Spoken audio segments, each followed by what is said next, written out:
Well, the factory itself had grown. It was quite a large factory on the top of Filton Hill.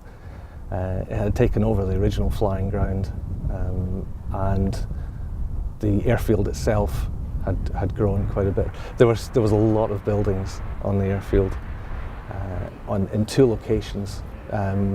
The current hangars that survive, the World War I hangars that survive, was the original Royal Flying Corps base. But where the Royal Mail sorting office is now, that was the Aircraft Acceptance Park. There was 3 triple-span hangars built there in 1917. At the end of the First World War, orders dried up for aircraft.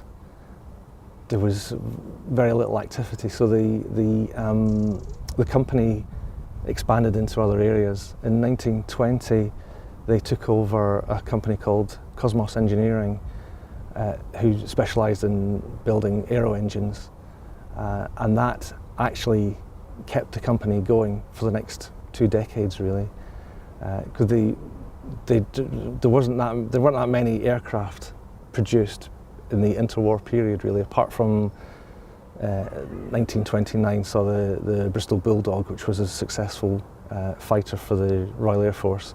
But up to that point, there hadn't really been any mass production going on. Around about the mid-1930s, things did ramp up a bit.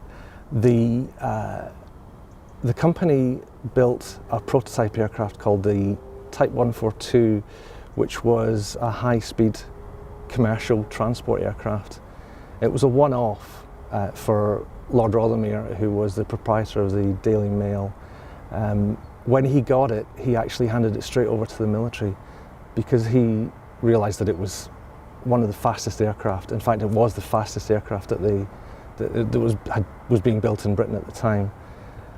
The military did some tests with it, and they then developed a bomber version from that, which became the Bristol Blenheim, which first flew from Filton around about 1936.